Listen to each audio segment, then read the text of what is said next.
Hey guys, so the videographer Simon and myself have decided to try and do something a little bit different, and that is to try and create a weekly, maybe bi-weekly, Featherstale episode, because there's so much happens at the children's village, the boys' home and the animal rescue, and you don't get to see it because I'm limited to what I can get out there. I have so many other things to do. So this will be episode 1 of Featherstale Children's Village. Of course, at the moment, I'm in Germany. When I'm back in Tanzania, I'll be able to present it in person with the children. For now, I'm having footage relayed to me from Simon until the coronavirus situation is loosened up and I can get back over there with my family and back home with my extended family in Tanzania.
So, for those of you who don't know a lot about Featherstale, Featherstale began when a single mum with a special needs child called Esther came to my gate long ago. At that time, I was the guardian of 2 boys, Dominic and Achille, and that was it. There was me, Dominic, some Maasai of the tribe were with us as well, and the rescue dogs, and nobody else. When she came, she said, "Can you help me, please?" And I looked around in Tanzania. There was nothing to help single mums with special needs children. There's no welfare, there's no support, and thus, the only option is often mothers go homeless, they are hungry, their children get terrible care, or even parents are forced into abandoning due to the pressure of the children that they are loving and caring for. And that's how Featherstale was born. So Featherstale is made up of, first of all, the animal rescue shelter. That was the very first thing I did in Tanzania. But then we have independent accommodation for single mothers with special needs children, and we have a communal kitchen, communal home for children who have been abandoned, and of course those mothers who have their own special needs children who found themselves in hardship can then work as the caregivers for the children who were abandoned. Bearing in mind, you can't really get a better caregiver from my experience than a mother who was raised a special needs child. The care that they have, the patience is just phenomenal. When you combine that with our staff of occupational therapists, physiotherapists, nursing staff, social workers, counsellors, then you get the perfect family unit that we can possibly make for these children in their geographical location.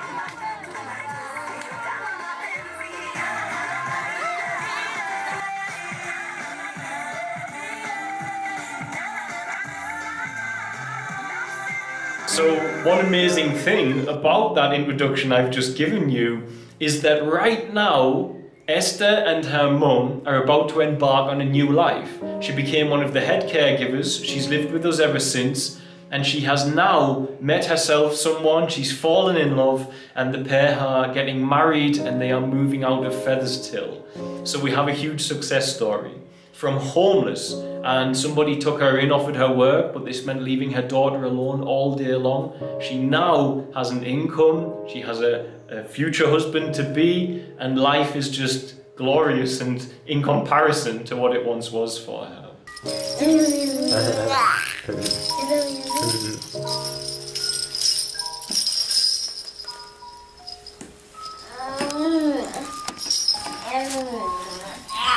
So I'm here with Esther. It's her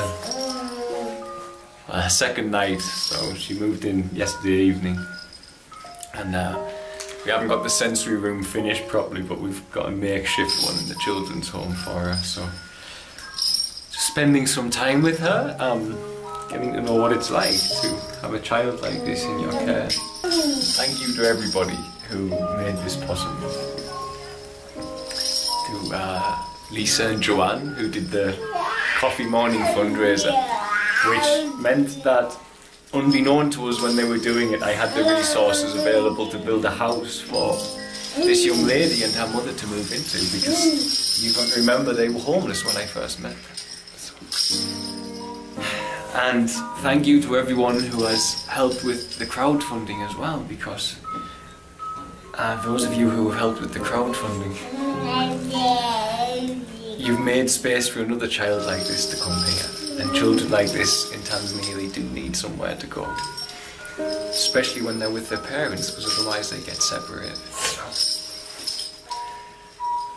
So thank you, anyway. It's been an emotional day, moving her in and seeing her here. So it's just kind of surreal to me still.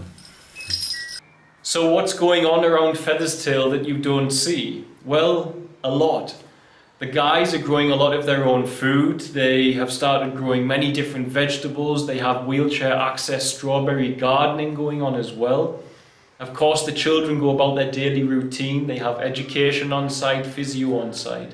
But some children who you haven't been able to see, for instance, we have Nazra and Ibu, who I have footage of.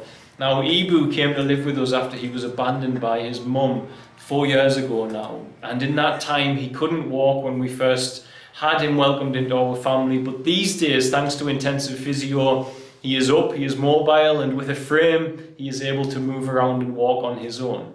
Likewise with Nazra, she was a recent amputee when she came into our care, and we have now been able to give her a prosthetic metal leg. She's learning how to navigate that well, and she is just flying. She is doing absolutely wonderfully in her new life at Featherstale. What else is going on around Featherstale? Well, we had to relocate our normal office into a smaller building that we had to rent.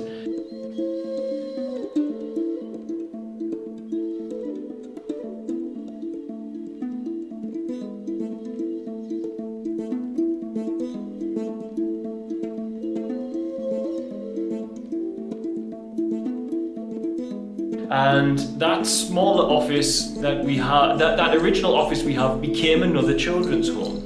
We are full, and soon we'll be starting a virtual Kilimanjaro climb, meaning that you climb from home. It's a brilliant way to raise the funding we need. Remember the last children's home we built, which we use daily for over 50 children, was built off the back of a Kilimanjaro sponsored charity climb.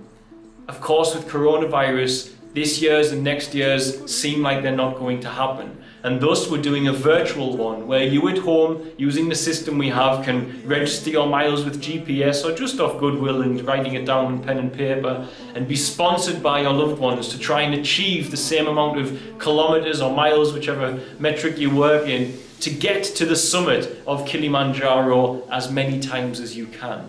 Some people will only manage one time. That's amazing. You still virtually climbed Kilimanjaro from home without the elevation, of course.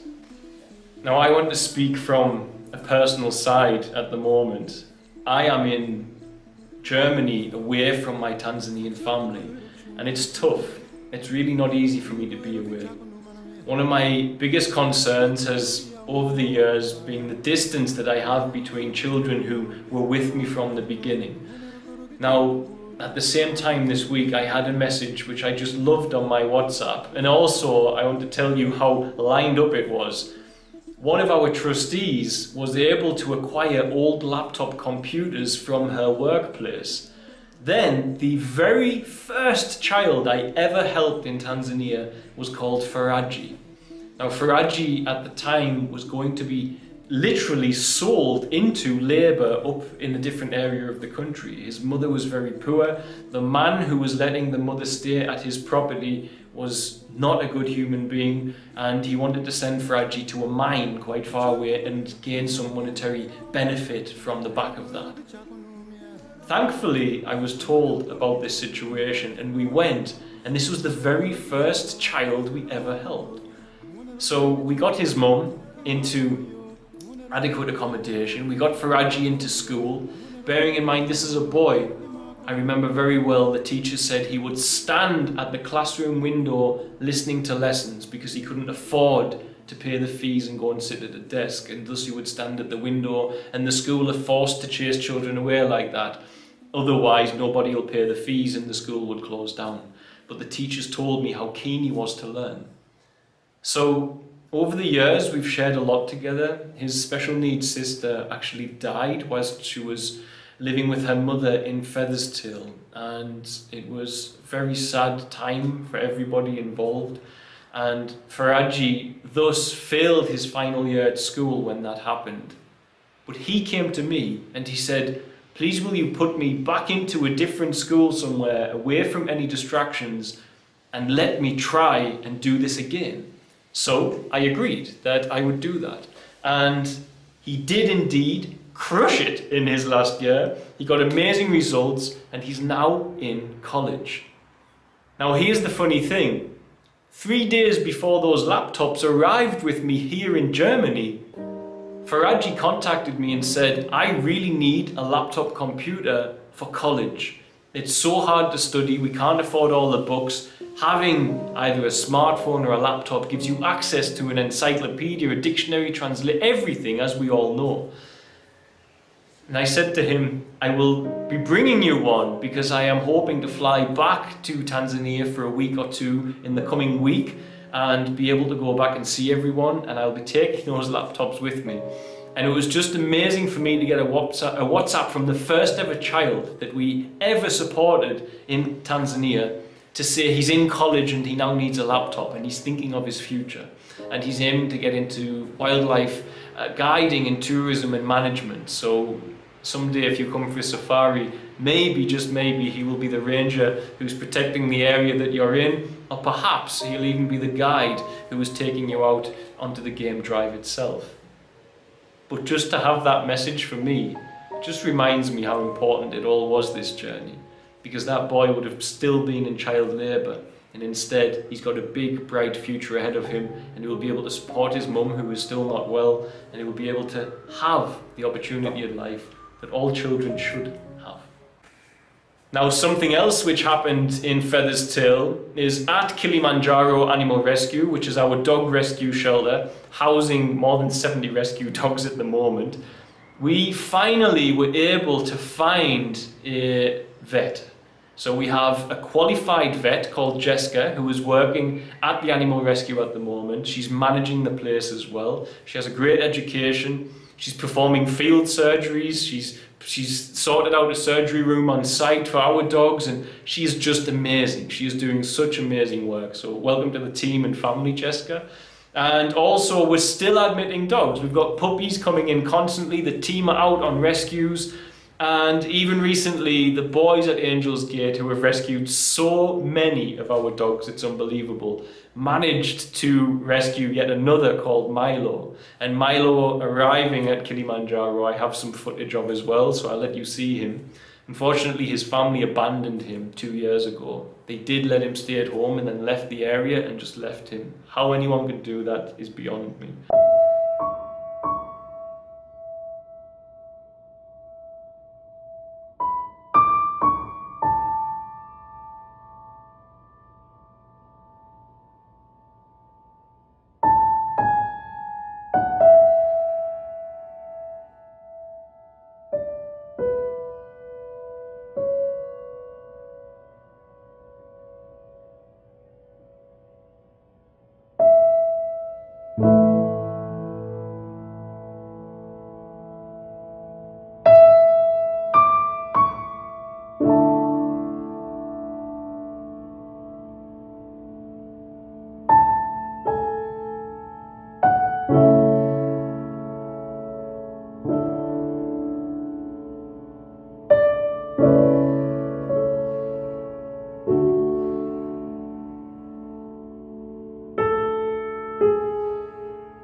Now, of course, I can't talk about the recent period of Featherstale without talking about the team that goes out from there on outreach to help people. You've all seen the recent footage we had of the coronavirus food aid that we were delivering.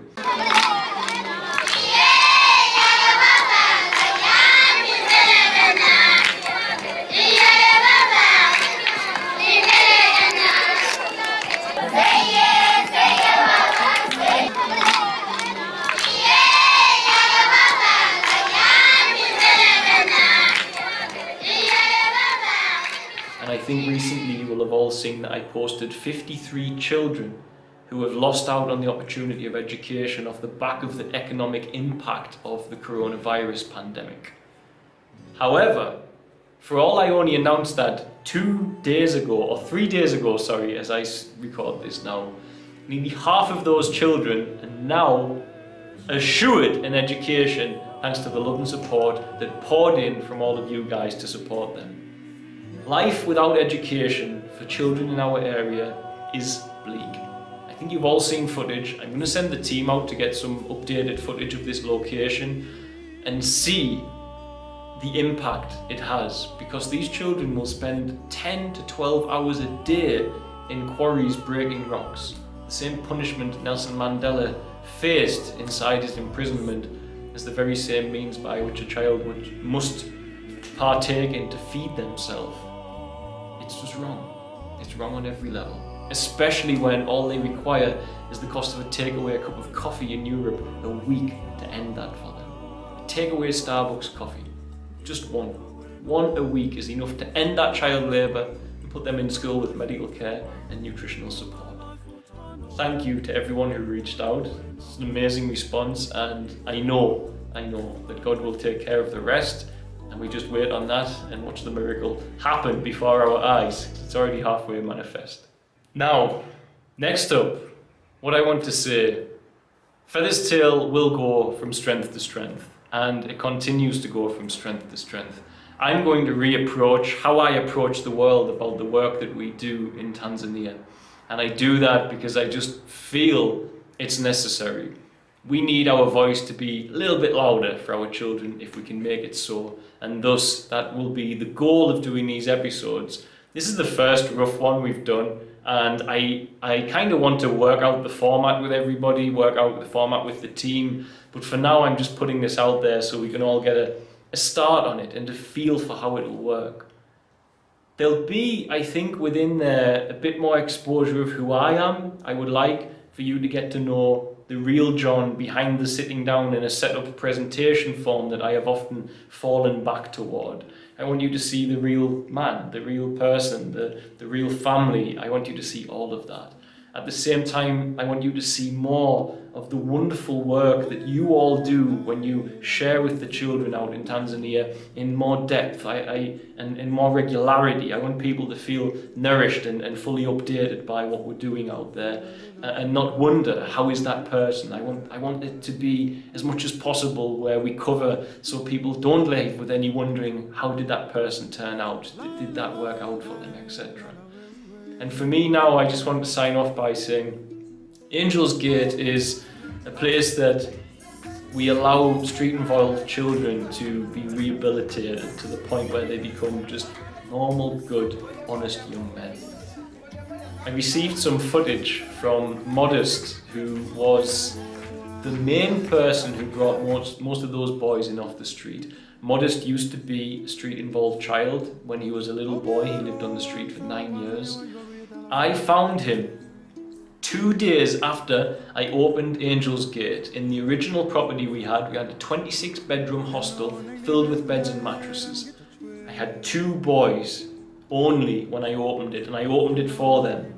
After 2 days, I was at a local supermarket talking to a friend from Germany, and Modest passed us and started talking to us. I spoke to him and I said, "What do you do?" And he said, "I have 12 boys who live on the street and I try to help them by making jewellery." And I said, "Get in my car, let's go and get them." And within 15 minutes of meeting Modest, we were out getting these boys. And most of the boys in Angels Gate have all connected through Modest on the street. So Modest and I, within the first week of opening, thus then had 15 boys, I think it was, inside the centre, some of which were literally on death's door with HIV, untreated, so on and so forth, nutritional deficiencies. Boys had scabies, it was so horrendous the conditions they had lived in. And of course, the mental trauma of all of the rape and abuse that boys are subjected to by homeless, heroin gangs of men on the street also out there. Modest in that period has his own demons to wrestle. And he doesn't mind me telling you that using my Patreon, we managed to put him through heroin rehabilitation when it crept back into his life a few years ago. For all he was working for us, he still had a large shadow from the street carried with him. And at the same time, he was doing so much good for others, I think he started to forget to look after himself a little bit. Modest smashed it. He recovered from it, he kicked it to the curb, and he got over the top of that.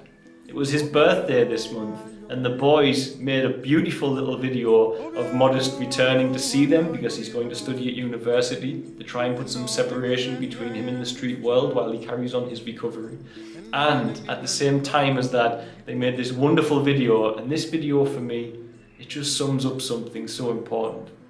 This is why I do what I do, because every boy you saw here was once sleeping alone on the streets, cold, hungry, with no love and support. And right now, they have the very best option for a family possible for them in this world, thanks to the foundation set out by your love and support, your prayers, and of course, that higher power which guides the hand of us all, in my eyes. God bless, guys. Thank you for all the love and support, and let's see how these episodes progress and develop, and I'll see you in the next one. Bye.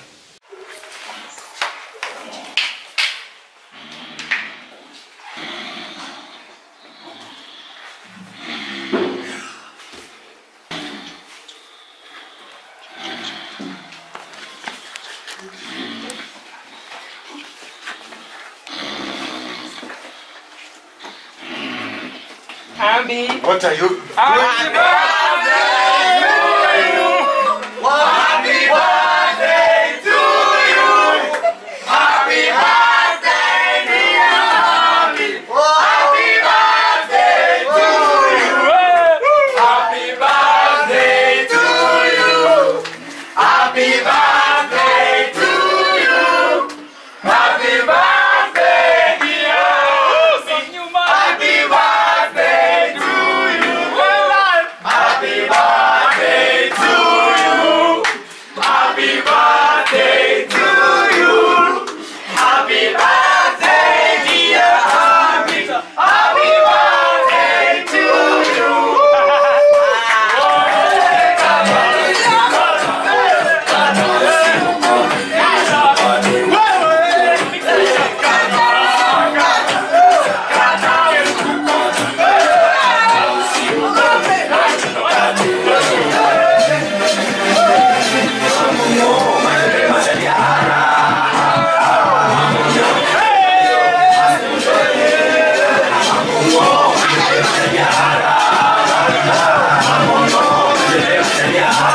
for watching. Don't forget to like, share and subscribe, as it really helps us to grow the channel and with it help more children here in Tanzania.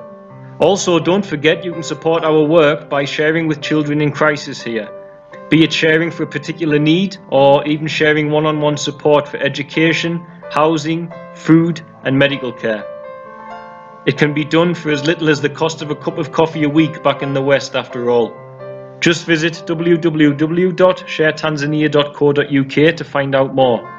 Lastly, remember you can also support us via Patreon, www.patreon.com/Featherstale, and help keep us here in Tanzania to continue our work. The links for the website and for the Patreon are in the description box of this video. Love and light, guys. See you soon.